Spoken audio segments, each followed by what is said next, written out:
If you love Baltimore sports, you'll love WNST.net even more now because we never stop saving you money around town. Goldstein and thank him for arranging that Nestor here.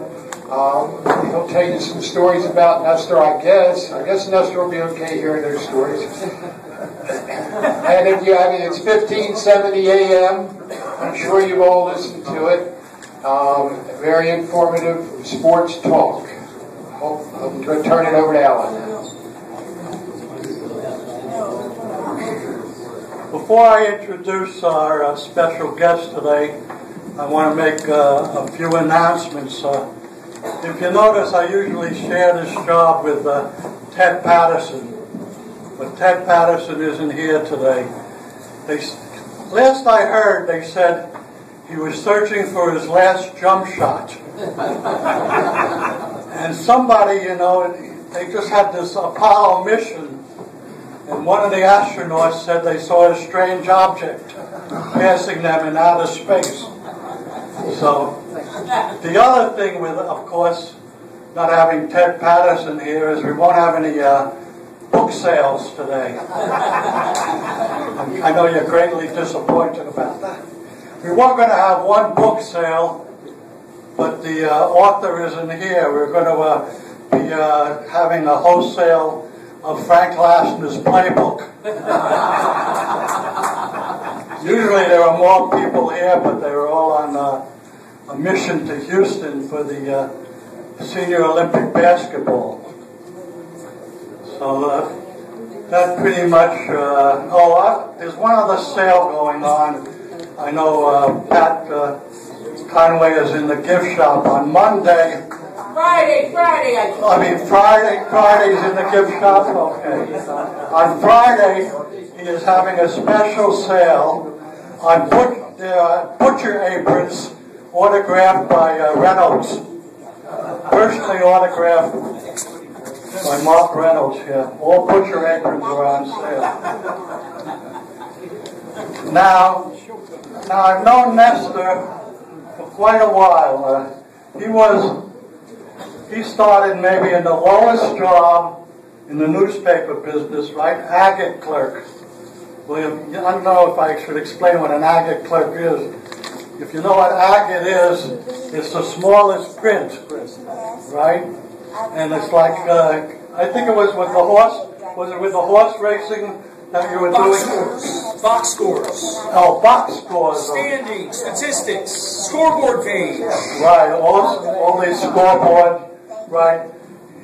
Well, way back then we used to take box scores of every amateur baseball game, and everybody got their name listed in the paper.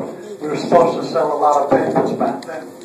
But Nestor, actually, I worked on the Morning Sun, and these were the days we actually had two papers and a lot of editions too. And Nestor worked for the Evening Sun, but we got to know each other over the years, conversed, and I could see that he was a very, very bright and eager person that would not stay an agate clerk for long. I think he started, doing music reviews?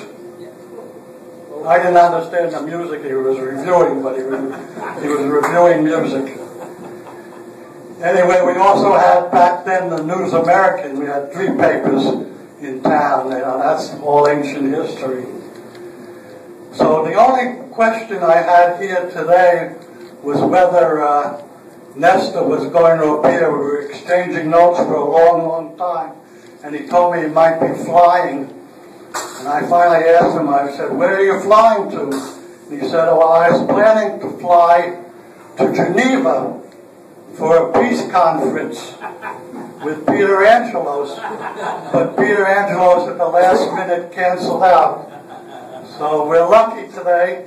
So I'm going to turn it over to Nestor, who will speak for a while and answer your many questions." Thanks a lot, guys. It's a pleasure to be here. Start with that, and I'm taping this because I want to put it on the internet so everybody else can see it, and we talked about some stuff. But Goldie is too kind to me in talking about the agate clerk status that I used to have. I started at the News American. How many remember the News American? How many don't remember the News American? God, it's a captured audience. Only one guy. That's perfect. But I started at the News American in 1984. I was 15 years old. I'm from Dundalk. I grew up at East Point Mall, Eastern Avenue. And it's kind of an interesting day because he invited me here for Father's Day, which I think is great because I am a father. And my dad was born in 1919 in Scranton, Pennsylvania. My dad played school outball with Pete Gray, a one-arm ball player back in the day. And my dad loved baseball, and he got on the train in Scranton and saw Babe play in New York when he was a boy and all that stuff. So my whole background was in baseball, and I guess it's a tough time these days to be an Oriole fan. I see somebody over here wearing the old Brooks jersey. God bless you. We're still waiting. Mark Reynolds is no Brooks Robinson. I'll tell you that right now. I know that much. But so it's funny. Yesterday, I just got to tell this story because I know it's Father's Day. But my dad died in 1992. But my mom's still alive. And I asked Goldie how old he was, and he told me 78. Because my wife said this morning, "How old do you think Goldie is?" I said, "Somewhere between 70 and 80." But I'm really not sure because I've known him for 27 years, which most of my adult life. And Goldie came up, had no problem knowing how old I was. "You're in your 40s now." I'm like, "Yeah, I'm in my 40s now." So, but I've known him since 1984, and I started at the News American. I went to the Sun in 1986, and I left the Sun in 92. And now this is my 20th year doing sports radio, so I'll celebrate that in December. But my mom is 91. And this is a true story, and any of you who have access to the internet, and you can go look at the pictures and the videos. A friend of mine flies a helicopter. His name's Paul King. He owns King Discount Liquors over on Route 40.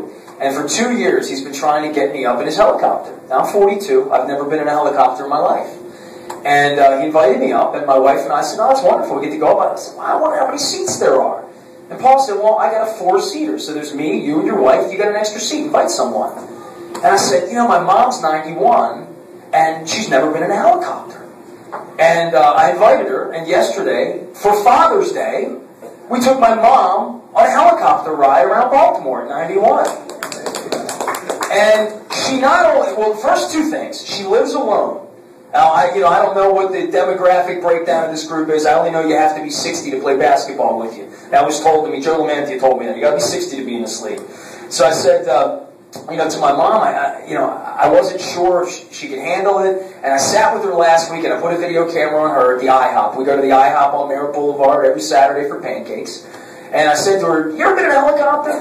She said, "No, I've never been in a helicopter." And I said, "Would you like to go?" She said, "Sure." And then she made 2 rules during the week, and I thought these were great rules. She said, "We're not going to do any flip-flops, are we?" And I said, "Mom, if we do 1 flip in a helicopter, we're not going to do a second one. We'll do a 360, but there won't be a 720. Because when we hit the ground." And the other thing she said is, "Are there doors on it? I don't want to fall out."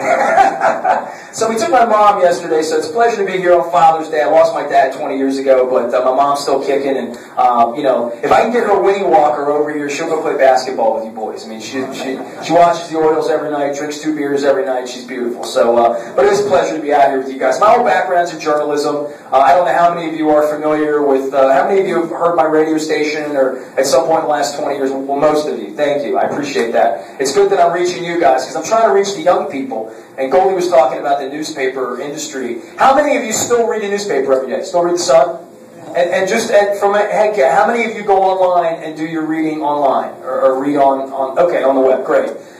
That's good to know because I'm talking about getting my mom an iPad as well. My mom has never been online. She's never seen what the internet is. And for her, I said to her, "What would you look up if you could get on the internet?" You know what she told me?